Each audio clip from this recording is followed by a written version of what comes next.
اعوذ باللہ من الشیطان الرجیم بسم اللہ الرحمن الرحیم الحمدللہ والحمد حقہ کما یستحقہ حمدا کثیرا واعوذ بہ من شر نفسی ان النفس لامارۃ بالسوء الا ما رحم ربی واعوذ بہ من شر الشیطان الذی یزیدنی ذنبا الی ذنبی واحترز من كل جبار فاجر وسلطان جائر وعدو قاہر اللہم اجعلنی من جندک فإن جندک هم الغالبون واجعلنی من حزبک فإن حزبک هم المفلحون واجعلنی من اولیائک فإن اولیاءک لا خوف علیہم ولا هم يحزنون ثم الصلاة والسلام على اشرف الانبیاء والمرسلین رحمة للعالمین خاتم النبیین ابی القاسم محمد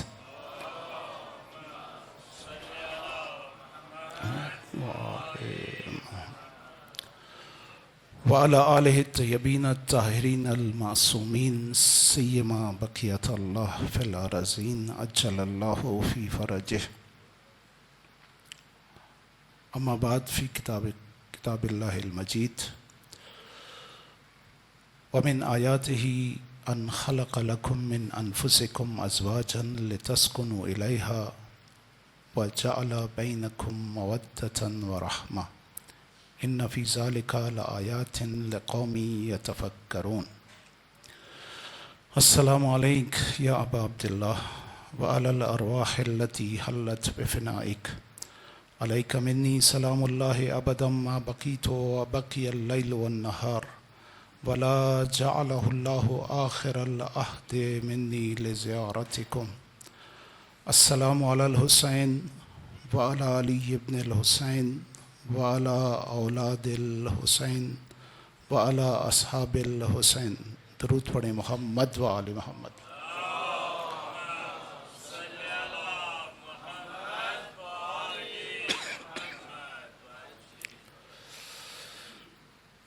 کربلائی خاندان اور اس کی خصوصیات پر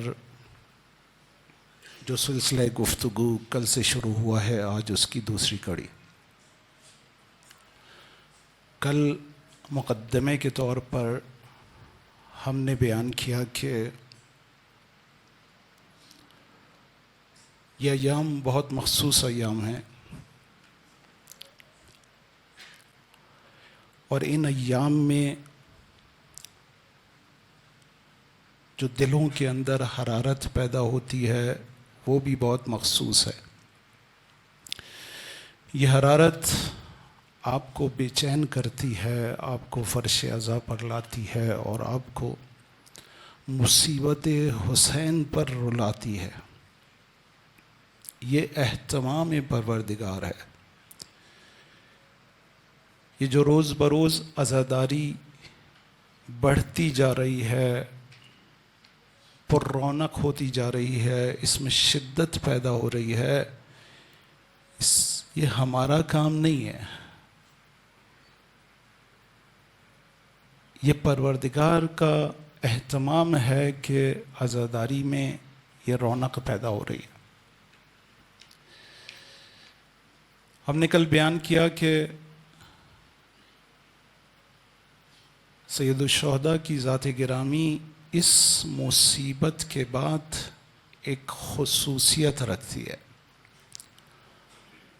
خدا نے آپ کو ایک خاص مقام سے نوازا ہے۔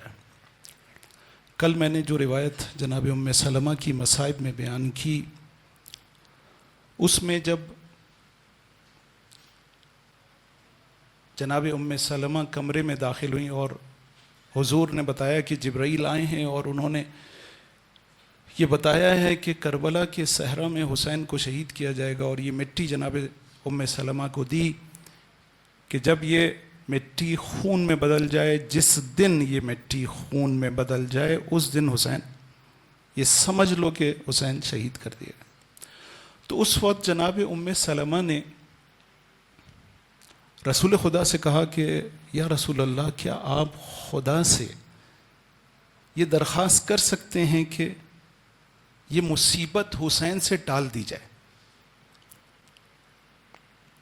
حضور نے کہا کہ میں نے یہ درخواست کی تھی، لیکن خدا کی طرف سے جواب آیا کہ نہیں، یہ نہیں ہو سکتا، کیونکہ اس مصیبت کے ذریعے سے حسین کو جو مقام ملنے والا ہے وہ مخلوق میں کسی کے پاس بھی نہیں، کسی کے پاس نہیں ہے. عزیزو، حسین باب ہدایت ہے. میں نے کل روایت آپ کے سامنے ابی بن کعب کہتے ہیں یا رسول خدا، حسین کو آپ اس طرح سے زین السماء والارض، زمین و آسمان کی زینت، یہ خاص مقام ہے حسین کا. حسین زمین و آسمان کی زینت. اے رسول خدا، ہم تو آپ کو سمجھتے تھے. پھر رسول نے کہا کہ نہیں، حسین کا مقام دنیا نہیں جانتی، عرش پر حسین کی فضیلت عرش والے جانتے ہیں. جب میں شب معراج عرش پر پہنچا، بائیں جانب دیکھا تو حدیث سنائی جس میں 8 صفات لکھی تھی. کل ہم نے آپ کے سامنے بیان کی. حسین مصباح ہدایت ہے. ہر امام، ہر معصوم ہادی ہے، ہدایت کرنے والا ہے، لیکن حسین کی ہدایت کی بات ہی کچھ اور. ہر معصوم سفینہ نجات ہے، ولیکن سفینۃ الحسین اوسع و اسرع. لیکن سفینہ حسین کی بات ہی کچھ اور ہے. سفینہ حسین وسیع بھی ہے، سری بھی ہے. بڑے بڑے گناہگاروں کو اپنے اندر سمیٹ لیتا ہے. بڑے بڑے گناہگار، صرف ہور نہیں، قیامت تک جو گناہگار اس سفینے میں سوار ہوگا، چاہے جتنے گناہ وہ کل میں نے پوری روایت نہیں پڑھی. شبیب کو، ریان ابن شبیب کو جو مولا نے کہا کہ ابن شبیب ان بکیت علی الحسین حتی تصیر دموعک علی خدیک. اے ریان ابن شبیب، اگر تم نے حسین پر گریہ کیا اور تمہارے آنسو آنکھ سے نکل کر گال پر آ گئے، غفر اللہ کل ذنب اذنبتہ، خدا تمہارے تمام گناہ جو تم نے انجام دیے بخش دے گا. صغیرن کانا ام کبیرن، چاہے وہ چھوٹے ہوں یا بڑے ہوں. قلیلن کانا ام کثیرن، چاہے کم ہوں یا بہت زیادہ ہوں. حسین ایسا سفینہ نجات، گناہگار ترین حسین کی بارگاہ میں آ جائے.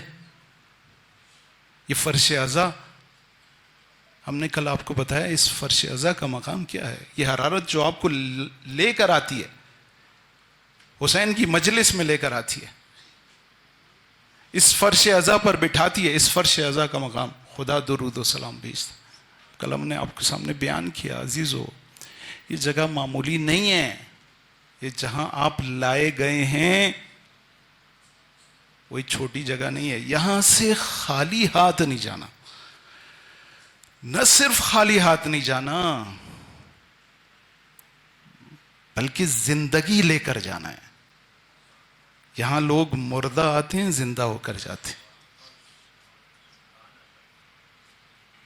ہمیں زندگی لے کر جانا ہے یہاں سے. حسین بہت عظیم مقام رکھتے ہیں. عزیزو، یہ جو باب ہدایت ہے یہ بڑا وسیع ہے، بڑا سری ہے. ایک چشم زدن میں انسان جہنم سے نکل کر جنت کی طرف آ سکتا. جس طرح سے ہور چند ساتھ پہلے کہاں تھا ہور کا جرم کم نہیں تھا. انشاءاللہ مصائب جب پڑھیں گے تو بات کریں. لیکن جیسے ہی اس نے دنیا سے اپنے آپ کو نکال کر سفینہ حسین میں سوار کیا، مولا نے اسے چند ساعتوں میں جہنم کی گھاٹیوں سے نکال کر جنت کی بلندیوں پر. یہ ہے حسین. بس جب ہم یہ فرش عزا بچھاتے ہیں، اتنی عظیم جگہ پر آتے ہیں اور اتنے بڑی ہادی کی خدمت میں آتے ہیں، تو پھر ہمیں کیا لے کر جانا چاہیے؟ کیا لے کر جانا چاہیے؟ اپنی زندگی لے کر، اپنی زندگی کی مشکلات کو حل کر کے جانا چاہیے. ہماری بہت ساری مشکلات ہیں. ہم نے کہا کہ ہم بالکل بنیادی ترین جگہ سے شروع کرتے ہیں. وہ ہے ہمارا گھر، معاشرے کی اکائی ہے. اس گھر کو کیسا ہونا چاہیے؟ ہم نے کہا کہ اس گھر کو کربلائی گھر ہونا چاہیے. اس میں رہنے والوں کو حسینی ہونا چاہیے. عزیزو، کون نہیں چاہتا کہ اس کے گھر میں رہنے والے کربلائی اور عاشورائی ہو جائیں؟ سب چاہتے ہیں، سب کا دل چاہتا ہے. دل چاہتا ہے کہ ان کے گھر میں بھی کوئی رباب اور سکینہ ہو. مولا نے کہا تھا نا کہ مجھے اس گھر میں سکون ملتا ہے جس گھر میں رباب اور سکینہ ہو.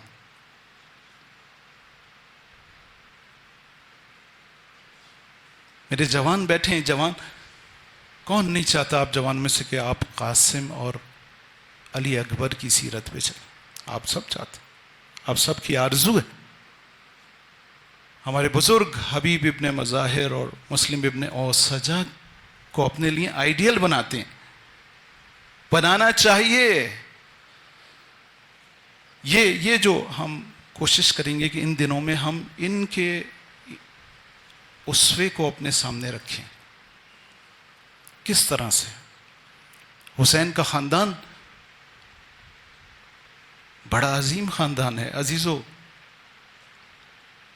شب عاشور جب مولا نے اصحاب سے بیعت اٹھائی ہے تو اپنے اہل بیت سے بھی کہا کہ تم بھی اگر چاہو تو چلے جاؤ، میرے اصحاب بھی چلے جائیں، تم ان کے ساتھ چلے جاؤ.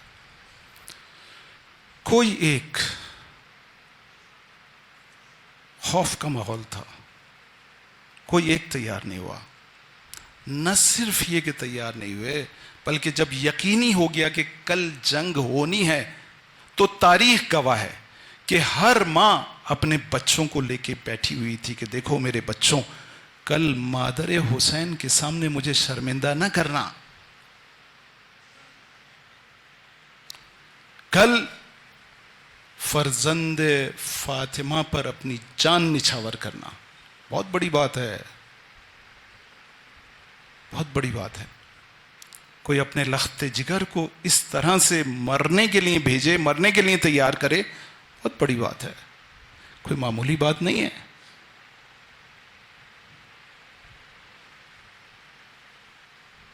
پوری رات، تاریخ گواہ ہے، پوری رات اپنے بچوں کو ہمت دلاتی رہیں، تیار کرتے رہیں، آمادہ کرتے رہیں. روز عاشور اپنے بچوں کو ماؤں نے اپنے ہاتھوں سے تیار کر کے بھیجا. انشاءاللہ موقع ملا تو مصائب میں بھی وہ چیزیں بیان کریں گے آپ کے سامنے. اور بچوں نے میدان میں جا کے کیا رجز خوانی کی ہے، اپنی شجاعت کے جوہر دکھائیں. کون نہیں چاہتا کہ وہ ایسا ہو جائے؟ حدیث میں کہا گیا یہ امام ذخر ہے، یہ ہمارا سرمایہ ہے. عزیزوں، اتنا بڑا سرمایہ ہے کہ ہمارے پاس قوت اور طاقت اگر ہے تو امام حسین کی. خدا کے بعد اگر کوئی تو قوت و طاقت ہے تو امام حسین کی. آج دیکھیں دشمن اسی قوت و طاقت کی وجہ سے ناکام ہے. تاریخ میں، پوری تاریخ میں حق پہلی دفعہ حاوی آیا ہے باطل میں، امام حسین کی طاقت اور قدرت کی وجہ سے. آپ جب حسین کرتے ہوئے روڈوں پر نکلتے ہیں تو دشمن خوف میں مبتلا ہوتا ہے. ہیبت زدہ ہو جاتا ہے، پریشان ہو جاتا ہے. عاشور کے دن جب آپ کا کاروان نکلے گا تو دشمن پر خوف طاری ہوگا. یہ حسین کی طاقت ہے، یہ حسین کی قدرت ہے.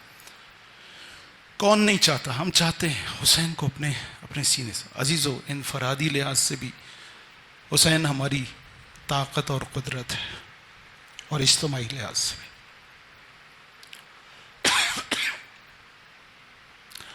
آئیے اپنے گھر کو کربلائی گھر بنائیں.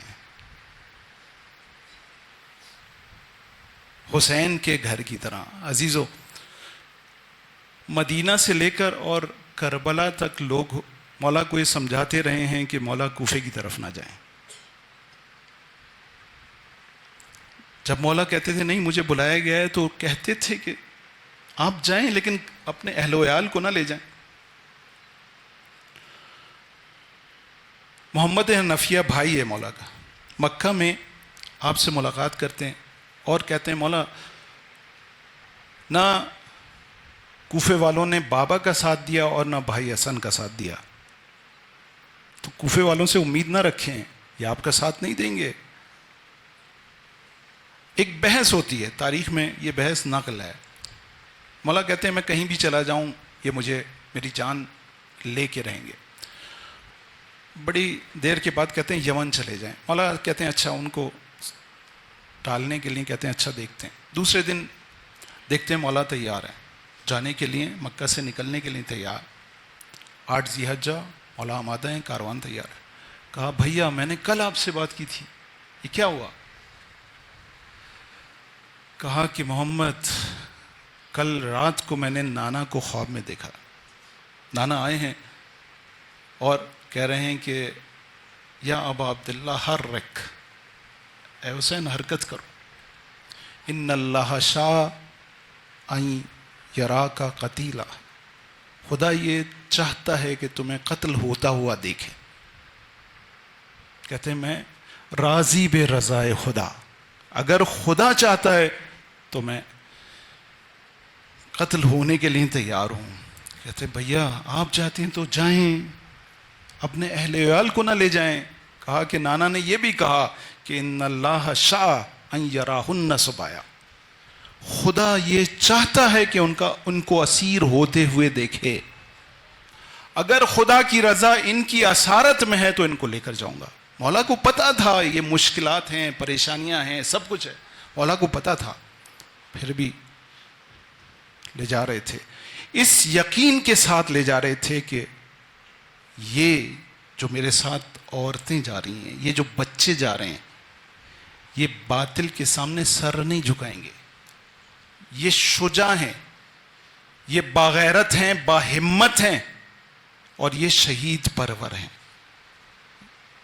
یہ باطل کے سامنے جھکیں گے نہیں، یہ باطل کو نیست و نابود کر کے آئیں گے. حسین کو یہ بات یقین تھا، اس بات پر یقین تھا. مولا اس لیے ساتھ لے کے جا رہے تھے. تاریخ گواہ ہے کہ ان حسین کے اہل و عیال نے کوفہ و شام کے بازار میں حسینیت کا پیغام پہنچایا ہے اور باطل کو سرنگوں کیا. آج ہم ان کے اسوے پر چلیں، ان کی سیرت پر چلیں، ہم کامیاب ترین قوم ہیں، کامیاب ترین قوم. کس طرح سے؟ آئیے آج سے اپنی گفتگو کا باقاعدہ آغاز کرتے ہیں. ہم چاہتے ہیں کہ ہمارا گھر کربلائی ہے. عزیزو، میں نے کل آپ سے کہا تھا کہ اگر ہم ان ایام میں، یہ ایام بہت مخصوص ہیں، بہت مخصوص ایام ہیں. بعض عرفاء رمضان سے زیادہ محرم کا انتظار کرتے تھے. کہتے تھے محرم میں انسان زیادہ جلدی انقلاب لا سکتا ہے، اپنے آپ کو زیادہ تیزی سے بدل سکتا ہے، اپنے اندر چینج لا سکتا ہے. محرم میں انسان کا دل نرم ہو جاتا ہے، گریہ کرتے نرم ہو جاتا ہے، انسان حق کی طرف پلٹتا ہے. بس ہم ان ایام ان ایام کو چھوٹا نہ جانیں. اس فرش اعضا کو، عظمت جو اس فرش اعضا کی ہے، اس پر بیٹھنے کے بعد بہت کچھ یہاں سے لے سکتے ہیں. یہ گھر، یہ خاندان کربلا والوں کی طرح ہونا چاہیے. کل میں نے آپ کو بتایا کہ مولا نے ایک خط کھینچا، ایک خط کھینچ دیا حسینیت اور یزیدیت کے درمیان. حسینیت دینداری کا نام ہے، یزیدیت بے دینی کا نام ہے. حسینیت استقامت اور پائیداری کا نام ہے، یزیدیت فرار کا نام ہے، بزدلی کا نام ہے. حسینیت نیکی کا نام ہے، یزیدیت گناہ کا نام ہے. حسینیت شجاعت ہے، ہمت ہے، یزیدیت فسق و فجور ہے. بس اس راستے پر اگر حسینیت کے راستے پر ہیں تو یزیدیت سے کوئی تعلق نہیں ہے، یا دو راستوں کے علاوہ کوئی تیسرا راستہ نہیں ہے. یا انسان حق پر ہے یا باطل پر ہے، یا حسینیت پر ہے یا یزیدیت پر. بس ہمیں انتخاب کرنا ہے کہ کون سے راستے پر چلنا ہے. ہم جو اس فرش اعضا پر آ جائے وہ حسین کے راستے پر چلنا شروع ہو گیا. اب اس کو آگے بڑھنا ہے. بس ہمیں یہاں سے زندگی لے کر جانا ہے، اپنے گھروں کو زندہ کرنا ہے، حسینیت کے راستے پر لانا ہے. آج یہ عزم کریں، لیکن ایک شرط کے ساتھ. میں نے کل آپ کے سامنے بیان کیا کہ وہ شرط یہ ہے کہ انا تکبر خود خواہی. اب اپنی مرضی نہیں چلے گی.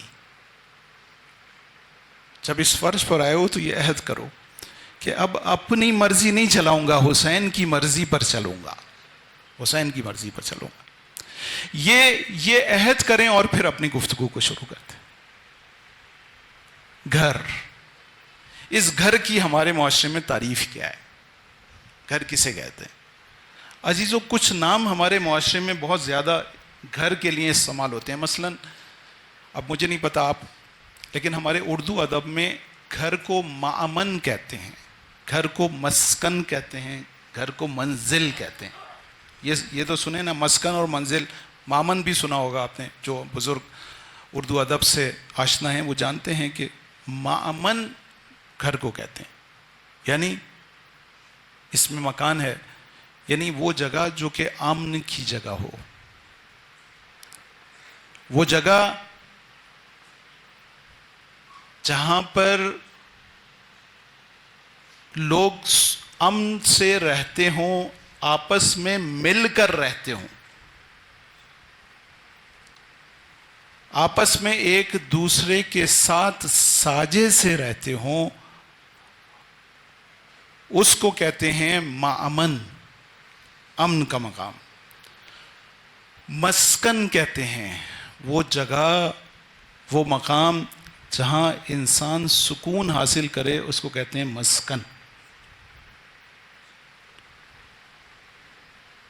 اس کو منزل کہتے ہیں. آپ نے دیکھا ہوگا گھروں پہ، ہمارے کراچی میں تو اکثر لوگ حسین منزل، فاطمہ منزل، تو منزل کہتے ہیں، یعنی جہاں پر رحمت الہی نازل ہو اس کو منزل کہتے ہیں. اب اگر یہ تعریف ایک گھر کی ہے تو مجھے بتائیے کہ ہمارے گھر مأمن ہیں، مسکن ہیں، منزل ہیں. اگر کسی کا گھر ایسا ہے تو فبہا، شکر ادا کرے خدا کا. اور اگر کسی کا گھر ایسا نہیں ہے تو فکر کرے کہ کیوں ایسا نہیں ہے. ان ایام میں ہماری گفتگو اسی موضوع پر ہوگی کہ وجوہات کیا ہیں، کیوں نہیں، کیوں ایک حسین کا چاہنے والے کا گھر جو کہ مأمن ہونا چاہیے تھا، اس میں آپس میں شریک حیات، ہمدم اور ہمسر ہونے چاہیے تھے، وہ آپس میں دشمن ہیں. وہ اولاد جو کہ آنکھوں کی ٹھنڈک ہونی چاہیے تھی، وہ اذیت کا باعث ہے. کیوں ایسا ہے؟ کیوں ایسا؟ کیا ایسا ہو سکتا ہے؟ مثلاً ہو سکتا ہے کسی کے ذہن میں کیا ممکن ہے کہ ہمارا گھر امن بن جائے، ہمارا گھر مسکن بن جائے، اور جب امن اور مسکن بن جائے گا تو منزل خود بخود خدا کی رحمت یہاں پر نازل ہوگی. جب آپس میں مل کر رہتے ہیں، ید اللہ مع الجماعہ، خدا کی مدد و نصرت وہاں پر ہوتی ہے جہاں پر ہم دلی ہوتی ہے، جہاں پر لوگ مل کر رہتے ہیں. اختلاف ہوتا ہے، اختلاف بری چیز نہیں ہے. امام خمینی رحمۃ اللہ علیہ کہتے تھے اختلاف برا نہیں ہے، بغض و عناد و دشمنی رکھنا برا ہے. اختلاف انشاءاللہ بیان کریں گے اختلاف کو کیسے حل کریں. بس یہ گھر کی تعریف ہے. اب ہمیں گھر بسانا ہے تو سب سے پہلے، اب اگر کوئی جوان یہ چاہتا ہے کہ میں گھر بسانا چاہوں تو سب سے پہلے شریک حیات کا انتخاب کرتا ہے. اب سوال یہ آتا ہے کہ شریک حیات میں کیا خصوصیات ہونی چاہیے؟ کیا خصوصیات؟ اب اس میں بہت سارے آرا اور نظر سامنے آتی ہے. انسان خود اپنے اندر سوچتا ہے کہ بھائی میرا ذہن اس طرح کا ہے، لہٰذا شریک حیات میں یہ شرائط، یہ خصوصیات ہونی چاہیے. والدین اپنی اولاد کو دیکھ کر شرائط و صفات کو طے کرتے ہیں. خاندان یا قبیلہ، ہر قبیلے کے اپنے رسم و رواج ہیں، اس رسم و رواج کے حساب سے یہ طے کرتا ہے. میرا سوال ہے کس کو طے کرنا چاہیے؟ کس کو طے کرنا چاہیے؟ مجھے جو شادی کرنے والا ہوں، میرے والدین کو جو حق کے والدین مجھ پر رکھتے ہیں، میرے قبیلے کو جس قبیلے سے میرا تعلق ہے، کس کو ہیں جنہوں نے شادی کرنی. مسئلہ یہ ہے کہ ہم دیکھتے ہیں عقل کیا کہتی ہے. صحیح ہے؟ اور اس عقل کی روشنی میں معاشرے میں جو رائٹ چیز ہے اس کو دیکھ لیتے ہیں. مثلا کوئی پروڈکٹ میں بازار سے خرید کے لاتا ہوں، مثلا موبائل آج کل سب سے زیادہ ہر ایک کی جیب میں موجود ہے، وہ لے کر لائے. اب نوکیا کا لائے گا، ریئل می اور پتہ نہیں 10 قسم کے اور جو ہے نا وہ نئے جو ہے نا وہ آ گئے ہیں. تو موبائل جب لائے گا تو جس کمپنی کا موبائل ہوگا کیٹلاگ بھی اسی کمپنی کی ہوگی. ہوتا ہے نا ایسے. مثلا میں نوکیا کا موبائل لوں اور ریئل می کا جو ہے نا وہ کیٹلاگ لے لوں، ایسا اگر کوئی کرے تو کیا کہیں گے آپ کہ منطقی نہیں ہے بھائی، عقل نہیں ہے تمہارے پاس. جس کا موبائل لے رہے ہو اسی سے پوچھو کہ اس موبائل میں کیا ہے، کیا کچھ ہے، کیا ایپلیکیشنز ہیں، اس کو کیسے یوز کرنا ہے، استعمال کیسے کرنا ہے، اس کی پریکاشنز کیا ہیں، احتیاطیں کیا کیا ہیں. ایسے ہی ہے نا. بس عقل یہ کہتی ہے کہ بھائی جس نے بنایا ہے اسی کو بتانا چاہیے، جو بنانے والا ہے وہی بتائے گا. تو بھائی نہ اپنے آپ سے پوچھیں، اپنے والدین سے مشورے لیں، لیکن یہ طے کرنے والا کہ ہمیں اپنی زندگی کا اہم فیصلہ، سب سے اہم، جب شرائط و صفات میں طے کر رہا ہوں تو سب سے اہم چیز یہ ہے کہ میرا بنیادی ترین ہدف کیا ہے، میں چاہتا کیا ہوں. مثلا ایک آدمی چاہتا ہے کہ ایک بہترین مرفہ زندگی گزار، اس کی خواہش ہے. مثلا وہ اپنے ذہن سے طے کرتا ہے کہ بھائی مجھے تو ایک اچھی زندگی گزارنا. آج کی دنیا جوان یہ کہتا ہے جناب مجھے تو ایک بہت ہی پرآسائش زندگی گزارنی ہے. اس نے اپنی زندگی کا گول یہ بنایا. یا کسی نے کہا کہ جناب میں تو یہ تولید نسل کا آگے بڑھنا یا جنسی خواہش، یہ ضمنی اہداف تو ہو سکتے ہیں لیکن اصلی ہدف نہیں ہے. اصل مقصد اور ہدف کیا ہے؟ اگر اصل مقصد اور ہدف طے ہو جائے گا تو پھر ہم صفات اور شرائط کو تلاش کر سکتے ہیں کہ جو بنیادی ترین ہدف ہوگا اس کو دیکھتے ہوئے شریک حیات کی صفات اور شرائط طے ہوں گی. بنیادی ترین ہدف کیا ہے, کیا ہونا چاہیے؟ اب ظاہر طے ہو گیا. عقل یہ کہتی ہے کہ بھائی جس نے بنایا ہے وہی بتائے گا, خالق کائنات, پروردگار متعال, اے مجھے پالنے والے, تو بتا میری زندگی کا, میری اس مشترکہ زندگی کا بنیادی ترین ہدف کیا ہے. وہ آیت جو ہم ہر روز تلاوت کر رہے ہیں, سورہ روم کی 21ویں آیت, وَمِنْ آیَاتِهِ أَنْ خَلَقَ لَكُمْ, کئی جگہ قرآن میں بیان کیا ہے. اس میں سے ایک جگہ یہ ہے سورہ روم 21ویں آیت, وَمِنْ آیَاتِهِ. دیکھیں خدا کہہ رہا ہے میری نشانیوں میں سے. بہت اہم بات ہے, یہ کوئی چھوٹا مسئلہ نہیں ہے. آپ ایک خاندان بسانے جا رہے ہو, آپ ایک نسل کو پیدا کرنا چاہ رہے ہو, کوئی چھوٹی بات نہیں ہے. وہ کہہ رہا ہے وہ من آیات ہی, میری نشانیوں میں سے ہے, ان خلق لکم من انفسکم ازواجا, کہ ہم نے تم کو زوج خلق کیا, مرد کے لیے عورت اور عورت کے لیے مرد خلق کیا. کیوں خلق کیا؟ کیوں خلق کیا؟ لتسکنوا الیہا, تاکہ تم سکون حاصل کر سکو. بنیادی ترین ہدف عائلی زندگی کا, ازدواجی زندگی کا بنیادی ترین ہدف یہ ہے کہ انسان سکون حاصل کرے. اس سکون کی تلاش میں نکلیں. میرے جوان جنہوں نے شادی نہیں کی ہے اور وہ چاہتے ہیں کہ شریک حیات کا انتخاب کریں, بنیادی ترین ہدف جو خدا نے, ہمارے خالق نے, ہمارے پروردگار نے بتایا ہے کہ سکون ہے.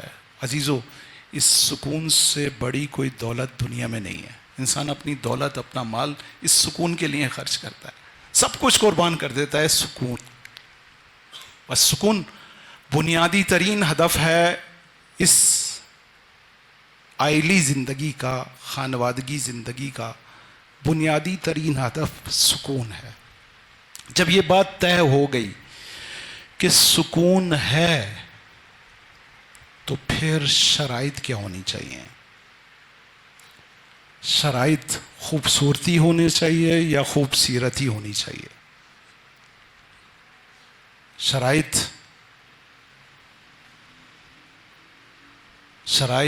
کیا ہونی چاہیے؟ بد اخلاق ہونا چاہیے یا خوش اخلاق ہونا چاہیے؟ قد بڑا ہونا چاہیے یا عقل بڑی ہونی چاہیے؟ سکون. اب ہم شرائط کیا دیکھتے ہیں, ہم جو بنیادی ہدف ہے وہ کچھ اور ہوتا ہے, تو پھر قد لمبا زیادہ عزیز ہوتا ہے.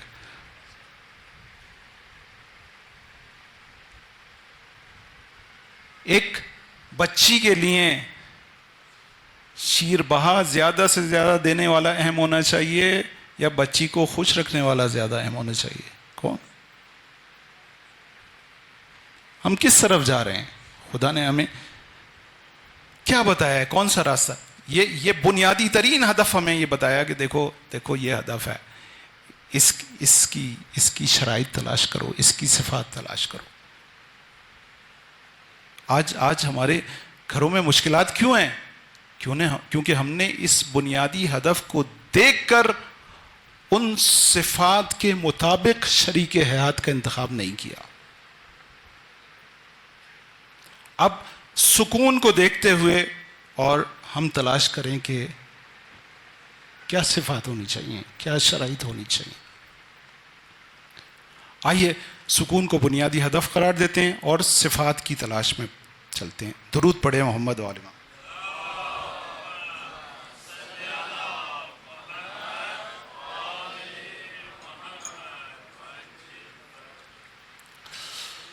سکون لینے تو یہ کہا گیا کہ سب سے پہلی اور اہم ترین شرط دینداری ہونی چاہیے. ایک شخص آیا حضور کے پاس کہ رسول خدا میں شادی کا ارادہ رکھتا ہوں، زوجہ کی تلاش میں ہوں، کیسی زوجہ مجھے حاصل کرنی چاہیے، کیا شرائط ہونی چاہیے؟ آپ نے فرمایا کہ دیندار بیوی کو تلاش کرو. من تزوج لدینہا جمع اللہ لہ علی ذالک. جو دینداری کا انتخاب کرے گا خدا دوسری شرائط اس کے ساتھ جمع کر دے گا.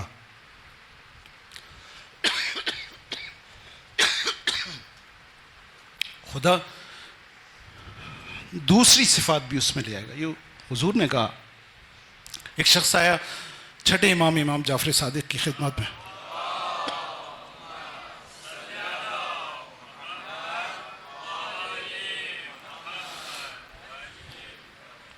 اور اس نے کہا کہ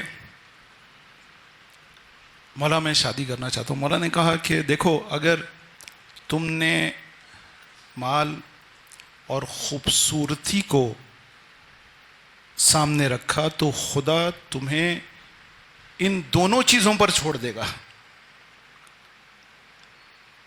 اور اگر تم نے دینداری کو سامنے رکھا تو خدا مال اور جمال کو اس کے ساتھ جمع کر دے گا.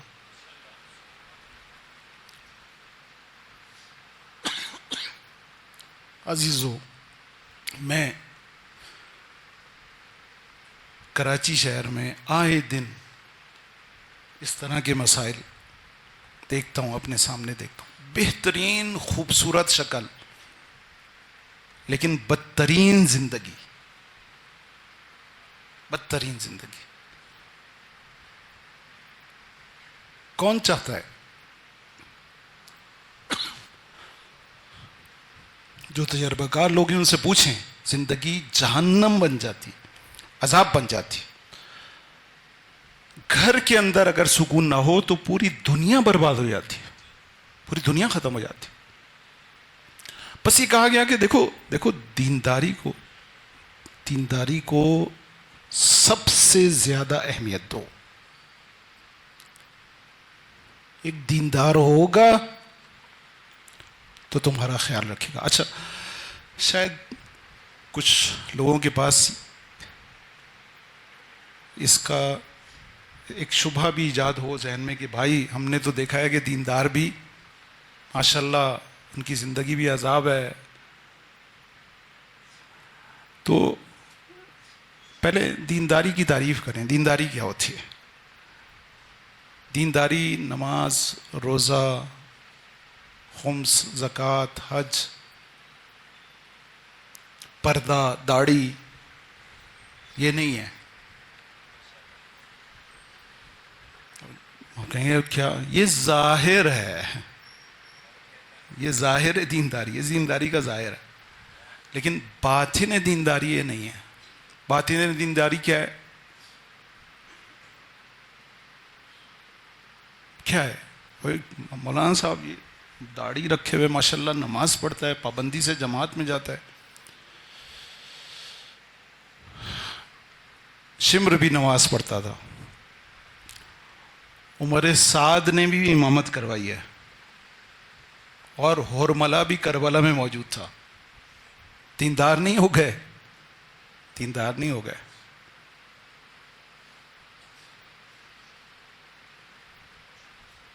دینداری خوف خدا ہے.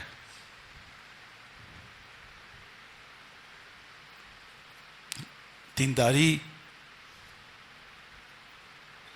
یاد خدا ہے. دینداری رضا خدا ہے. یہ ہیں دینداری کے 3 ستون. اگر عقل و ذہن میں خوف خدا ہوگا، اگر دل میں یاد خدا ہوگی اور عمل میں رضا خدا ہوگی تو یہ دیندار ہے. دیکھیں مولا نے معیار دیا.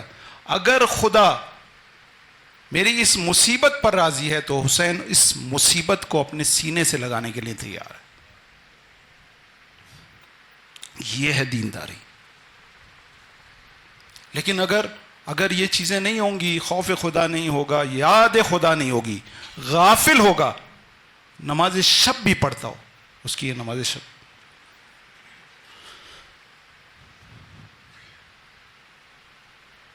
نماز شب بھی قبول نہیں ہے اس کی، یاد خدا کے بغیر پڑھی، اب کسی بھی وجہ سے بڑی پڑی، عادت ہے لوگوں کو، لوگ عادتاً دینی کام انجام دیتے ہیں. بھائی لوگ کیا کہیں گے اس لیے داڑھی تو رکھتا ہوں، خدا کے لیے تو نہیں رکھی. والدین نے بچپن سے عادت ڈال لی ہے، نماز پڑھتا ہوں، یہ ساری چیزیں ہیں.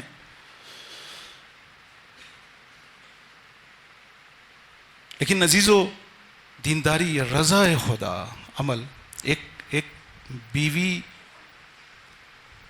اکثر یہ ہوتا ہے کہ دیندار ہوتا ہے تو حق و حقوق کی جنگ شروع ہو جاتی ہے. عجیب بات ہے، یہ حقوق وہاں آتے ہیں جہاں اختلاف ہوتا ہے. دین تو یہ کہتا ہے کہ میاں بیوی میں اختلاف ہی نہیں ہونا چاہیے، اخلاق اتنا اچھا ہونا چاہیے کہ اختلاف کی نوبت ہی نہ آئے. فقہ بعد میں ہے، اخلاق پہلے ہے. یہ دیندار جو فقہی لوگ ہوتے ہیں اور جن میں اخلاق نہیں پایا جاتا، وہ دیندار نہیں ہے. کتنا ہی پڑھا لکھا کیوں نہ ہو، اگر رضا خدا کے لیے کام نہیں کرتا تو وہ دیندار نہیں ہے. یہ دینداری یزیدی دینداری ہے. مولا کو شہید کرنے کے بعد تاریخ نے لکھا کہ کتنی مسجدیں بنائی گئی، مسجدیں بنی. عصر عاشور، یہ آوازیں بھی تاریخ میں لکھی ہوئی ہیں کہ کہا کہ حسین کو جلدی قتل کرو، نماز پڑھنے جانا ہے. صاحب نماز کو شہید کر رہے ہیں اور نماز کی فکر ہے. یہ بے دینی ہے، یہ بے دینی ہے. ولایت نہ ہو. اگر ولایت کل میں آنے آپ کے سامنے تعریف کی مختصر. ولایت یعنی اپنی مرضی نہیں چلے گی. اگر کہا اشہد ان علی ولی اللہ تو اب اپنی مرضی نہیں چلے گی، علی کی مرضی چلے گی. جو علی نے کہا ہے وہ ہوگا، جیسے سلمان. عزیزو، یہ دینداری اس لیے ضروری ہے کہ آپ اپنے بچوں کو دیندار پروان چلا سکیں. کیوں؟ یہ خدا کو آپ کے دیندار بچوں کی ضرورت نہیں ہے، آپ کو ضرورت ہے. آپ کو ضرورت ہے. کس طرح سے؟ عزیزو، میں بہت مختصر، اس وقت گلا بھی اجازت نہیں دے رہا، میرا وقت بھی پورا ہو گیا. بہت مختصر، یہ بہت اہم بات ہے، بہت اہم بات ہے. ہم سمجھتے ہیں دینداری یعنی خدا کے لیے ثواب، خدا کے لیے یہ اعمال. آپ کو فائدہ ہے اس دینداری کا. کائنات میں 2 مکتب ہیں، اصلی مکتب، جن کو ہم آگے اور ڈیوائڈ کر سکتے ہیں. یا دیندار ہے یا بے دین ہے، یا دیندار ہے یا سیکولر ہے. سیکولر یعنی خود خواہ، خود محور، خود پسند، مفاد پرست، جو اپنے مفاد کو دیکھے وہ سیکولر ہے. یہ باقاعدہ بچوں کو تربیت کیا جاتا ہے، باقاعدہ تعلیم دی جاتی ہے. یہ جو ہمارے اسکول کھل گئے ہیں، باہر سے لوگ آ کے ماشاء اللہ، یہ بچوں کو بے دین بناتے ہیں، سیکولر بناتے ہیں. کہتے ہیں دیکھو، ایک چیز سکھاتے ہیں، دیکھو جس چیز سے تمہیں فائدہ ہے اس کو لے لو، اور جس چیز سے تمہیں فائدہ نہیں ہے اس کو اٹھا کے پھینک دو. خود پرست، خود محور، مفاد پرست. والدین بچوں کے اوپر سرمایہ لگاتے ہیں، بہترین اسکول میں پیسہ لگا کر ان کو پڑھاتے ہیں، لیکن یہ فکر ان کے اندر پروان چڑھتی ہے. جب بچے جوان ہوتے ہیں، جب تک والدین ان کی خدمت کر رہے ہیں، جب تک والدین ان کے مفاد کو پورا کر رہے ہیں، اس وقت تک وہ والدین کے ساتھ ہیں. اور جس وقت والدین سے ان کا مطلب، مفاد پورا ہو جاتا ہے، اور اس قابل ہوتے ہیں کہ اب والدین کی خدمت کریں، والدین خدمت لینے کے قابل ہوتے ہیں، تو اس وقت اپنے والدین کو اٹھا کر اولڈ ہاؤس میں بھیج دیتے ہیں. یہ فکر بھیجتی ہے. آج مغرب میں اولڈ ہاؤس ہے، آج سب کچھ. اگر ان کو فالو کریں گے تو کل یہاں پر ایسا ہونا ہے. ہو رہا ہے. میں کراچی میں دیکھ رہا ہوں، ہو رہا ہے. اب کیا بھی ہو رہا ہوگا. والدین برداشت نہیں کر پاتے، والدین کی بڑھاپے کو وہ برداشت نہیں کر پاتے.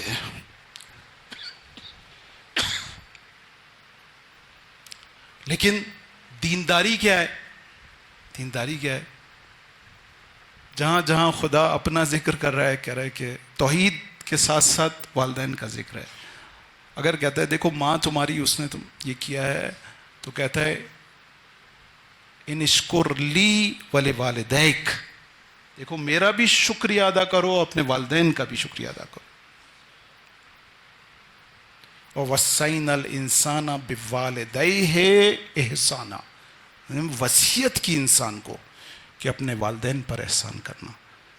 دیکھو ایک طرف یہ حال ہے کہ جہاں اپنا مفاد پورا ہوا وہاں والدین کو نکالا، دوسری طرف وَقَضَىٰ رَبُّكَ أَن لَا تَعْبُدُوا إِلَّا إِيَّاهُ وَبِالْوَالِدَيْنِ إِحْسَانًا. دیکھو خدا دو حکم دے رہا ہے کہ اللہ کے سوا کسی کی عبادت نہیں کرنا. اس توحید کے ساتھ یہ کہہ رہا ہے کہ وَبِالْوَالِدَيْنِ إِحْسَانًا، جس طرح سے اللہ کی عبادت ضروری ہے اس طرح سے والدین پر احسان ضروری ہے. بات یہیں پر ختم نہیں کرتا، کہتا ہے کہ دیکھو، اصل بات یہاں سے شروع کرتا ہے کہ دیکھو اپنے مفاد کو عزیز نہیں رکھنا. دیکھو جب یہ اما یبلغن عندک الکبر، جب یہ بوڑھے ہو جائیں، احدہما او کلاہما، ان میں سے کوئی ایک یا یہ دونوں، فلا تقل لہما اف، دیکھو ان سے اف تک نہ کہنا. چھٹے امام نے کہا کہ اگر لغت میں اف سے کمتر کوئی کلمہ ہوتا تو خدا اس کو ذکر کرتا. میرے عزیزوں جن کے بوڑھے والدین ہیں، آپ جانتے ہو اف سب سے کم ترین چیز ہے جو انسان اپنے بوڑھے والدین کے سامنے کرتا. اس کی بھی اجازت نہیں ہے، آپ کو اجازت نہیں ہے. فلا تقل لہما اف، دیکھو ان سے اف تک نہ کرنا. یہ دین ہے، یہ دین ہے جو آپ کے مفاد کو محفوظ کر رہا ہے. فلا تقل لہما اف، یہیں پر ہی کافی نہیں ہے. ولا تنہرہما، دیکھو ان کو جھڑکنا نہیں، جھڑکنا نہیں. اے خدا کافی ہے؟ کہا نہیں. صرف یہ نہیں ہے کہ ان سے اف نہ کہنا، ان کو جھڑکنا نہیں، بلکہ وَقُلْ لَهُمَا قَوْلًا كَرِيمًا. دیکھو بڑے مصروف ہو، بڑے تمہاری وہ ہے، لیکن دیکھو یہ تمہاری ذمہ داری ہے کہ بیٹھنا ان کے ساتھ، ان کے ساتھ گفتگو کرنا. قُلْ لَهُمَا قَوْلًا كَرِيمًا، صرف گفتگو نہیں کرنا، صرف بیٹھنا نہیں، اچھی طرح سے پیار محبت کے ساتھ گفتگو کرنا. بات خدا نے یہاں پر بھی ختم نہیں کی.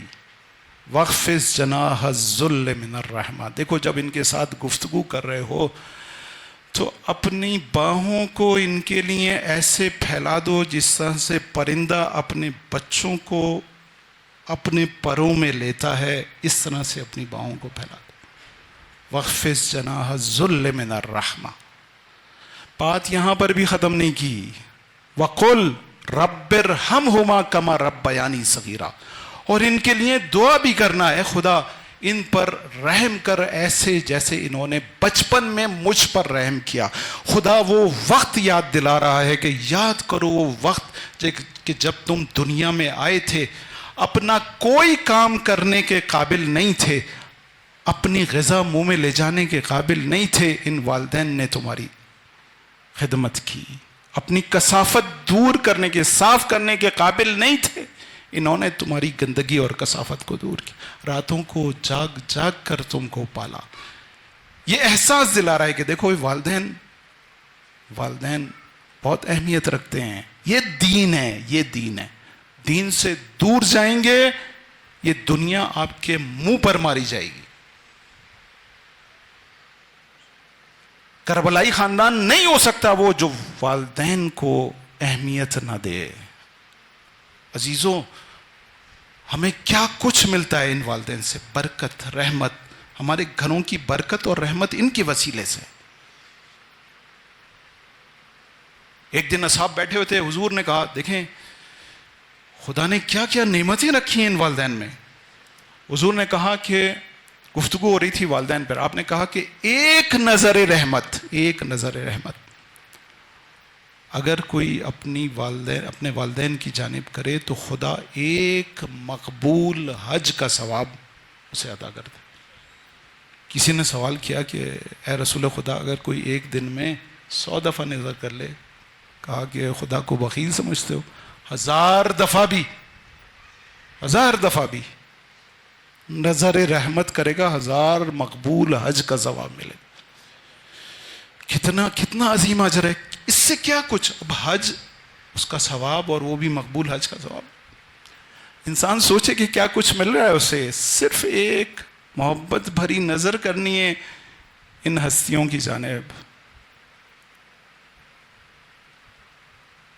خیر کا دروازہ ہیں یہ ہمارے لیے.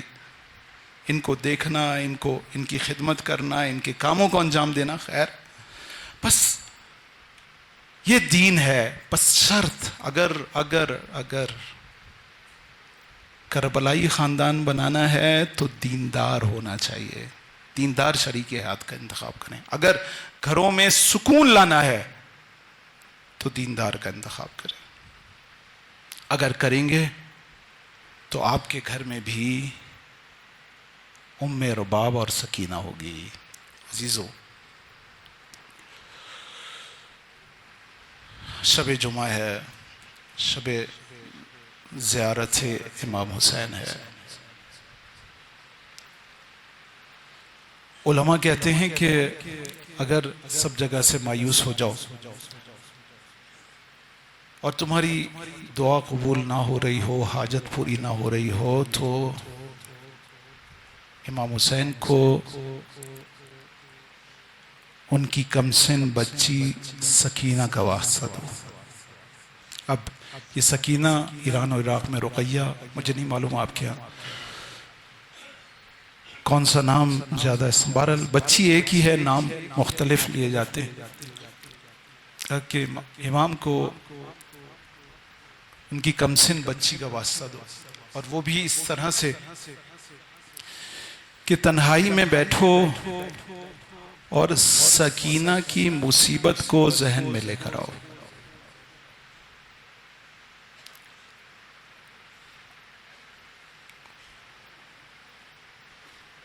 عزیزو، ہمارے ایک عالم دین تھے، محدث قمی کے صاحبزادے علی محدث زادے. ایک مرض لاحق ہوا، گلے کا مرض.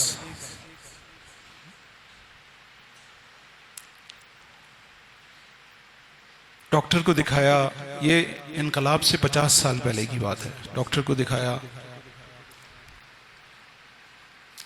ڈاکٹر نے کہا کہ کینسر ہے، اور اس کینسر کا علاج میں کروں گا، لیکن 7 مہینے تک تم بات نہیں کر سکتے. 7 مہینے تک حتیٰ تم اگر کچھ تمہیں چاہیے تو تم لکھ کر اپنی زوجہ کو، اپنے گھر والوں کو دو گے. اصلاً جس وقت میں آپریشن کروں گا اس کے بعد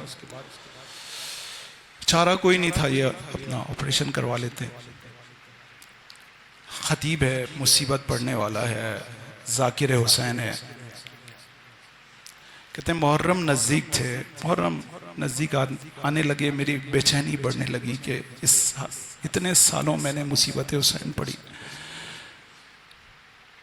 کہتے ہیں کہ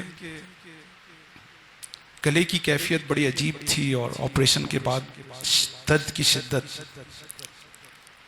میں نے محرم کے دنوں میں ایام محرم کا آغاز ہوا تھا شروع. میں نے ایک رات شدید گریہ کیا اور سید الشہداء سے شکوہ کیا، سید الشہداء کے نانا سے شکوہ کیا کہ یہ مصیبت حسین پڑھنے کی سعادت مجھ سے چھن گئی. کہا کہ خواب میں نے دیکھا کہ رسول خدا اور سید الشہداء میرے گھر آئے ہیں اور مجھ سے نہیں کہہ رہے، میرا داماد برابر میں کمرے میں رہتا ہے، کہتے ہیں کہ جاؤ مصطفیٰ سے کہو کہ وہ سکینہ کی مصیبت کو ہمارے سامنے پڑے.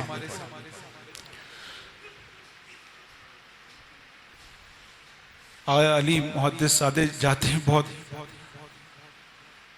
تیزی سے جاتے ہیں اور کہتے ہیں کہ اپنے داماد کو اطلاع دیتے ہیں کہ رسول خدا اور سید الشہداء آئیں اور وہ خواہش کا اظہار کر رہے ہیں کہ سکینہ کی مصیبت ان کے سامنے پڑھو. جیسے ہی سنتے ہیں وہ خود ذاکر ہے، وہ پائے گا ذاکر ہے، کہتا ہے کہ رسول خدا سید الشہداء، کہتا ہے استغفر اللہ، میری جرأت نہیں ہے کہ میں ان کے سامنے سکینہ کی مصیبت پڑھوں.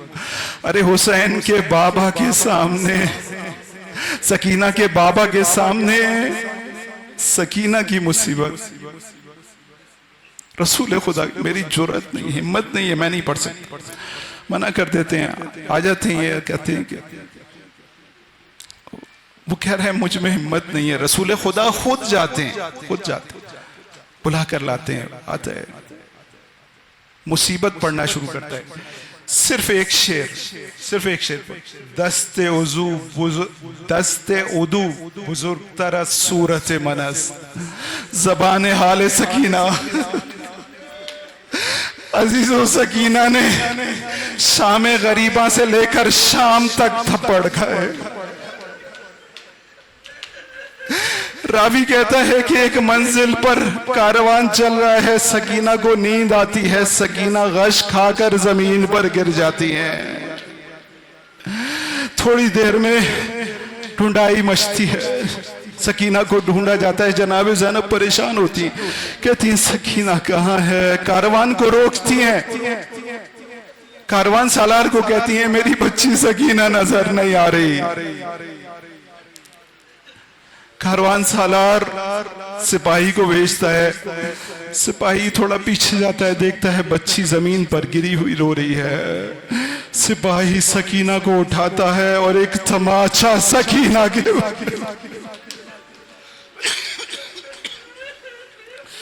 بی بی زبان حال بیان کرتی ہیں، دست عدو بزرگ ترس صورت منس، یک ضرب زد کبود دو تھا گونے ہمشور.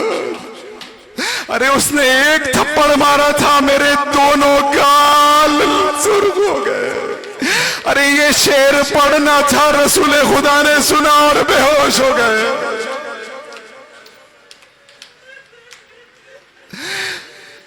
علی محدث قمی کہتے ہیں کہ مولا حسین زار زار گریہ کر رہے تھے، میں نے بھی گریہ کرنا شروع کیا. تھوڑی دیر میں مجھے محسوس ہوا میری زوجہ نے مجھے اٹھا دیا. ارے میں نے کہا یہ کیا کیا؟ میں حسین کی خدمت میں تھا، میں حسین کے نانا کی خدمت میں تھا. عزیزو، یہ میری بیوی بہت مظلوم ہے. مولا جانا چاہتے ہیں، رخصت آخر مولا جانا چاہتے ہیں. عزیزو، شب جمعہ ہے، جب تک میرا گلا اجازت دے گا میں یہ مصیبت پڑھوں گا. یہ مصیبت بہت بڑی مصیبت ہے. مولا نے سب سے رخصت لے لی. بعض روایت میں 3 دفعہ مولا خیمے میں گئے ہیں اور باہر آئے ہیں. مولا نے سب سے رخصت لے لی. سواری پر سوار ہوئے، ایڑ لگائی، سواری نہیں چلتی. مولا اپنی سواری سے درخواست کرتے کہ صبح سے تجھے بہت اذیت ہوئی ہے، یہ آخری زحمت تجھے دے رہا ہوں، مجھے میدان کی جانب لے چل۔ ذوالجناح نے اپنا منہ پاؤں کی جانب کیا، مولا نے پلٹ کر دیکھا تو ایک بچی دونوں سموں سے لپٹی ہوئی ہے۔ مولا نیچے آتے ہیں، کہتی ہے بابا نہ جائیں، بابا صبح سے جو بھی گیا ہے واپس نہیں آیا، بابا آپ بھی مجھے پتا ہے واپس نہیں آئیں گے۔ ارے بابا اس کو دلاسا دیتے ہیں، بعض روایات کہتی ہیں اپنے سینے پر سلاتے ہیں، میدان میں چلے جاتے ہیں۔ ارے یہ سواری واپس آتی ہے، خالی آتی ہے۔ بچی سواری سے یہ سوال نہیں کرتی کہ میرا بابا کہاں ہے، یہ سوال کرتی ہے اے یا جواد و ابی، اے میرے بابا کی سواری، اے بابا کی سواری، مجھے صرف یہ بتا دے انسقیا بی او قتلوہ تشانن، ارے میرے بابا کو مارنے سے پہلے ان اشقیاء نے میرے بابا کو پانی بھی پلایا یا پیاسا شہید کر دیا۔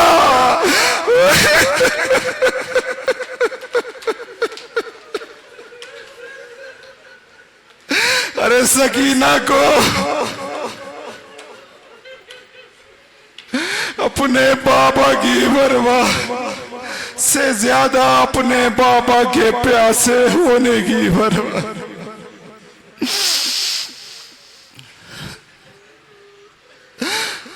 عزیزو، سکینہ ایک ایرانی شاعر نے شاعری کی ہے، زبان حال سکینہ بیان کیا ہے، شکوہ کر رہی ہیں،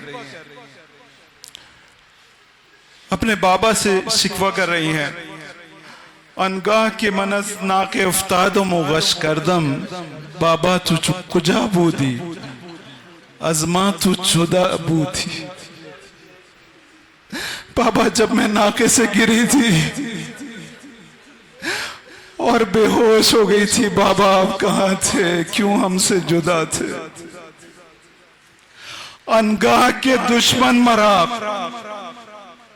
فرمانے کنیزی داد، بابا تو کجا بودی از ماں تو جدا بودی۔ بابا ظالم نے میری کنیزی کا فرمان جاری کیا تھا، بابا آپ کہاں تھے، کیوں ہم سے جدا تھے؟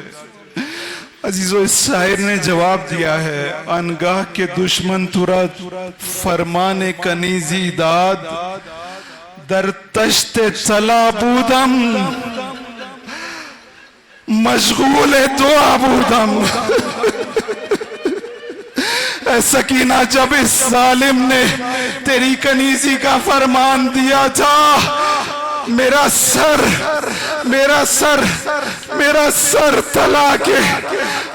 سر طلا کی سینی میں موجود تھا، لیکن اس حال میں کہ ظالم اپنی چھڑی کو میرے دانتوں پر مار رہا تھا، لیکن اس حال میں اے سکینہ میں تیرے لیے دعا کر رہا تھا، اے خدا میری بچی کو محفوظ فرما۔ عزیزو، یہ بچی کوفہ سے شام تک اپنے بابا کو یاد کرتی رہی۔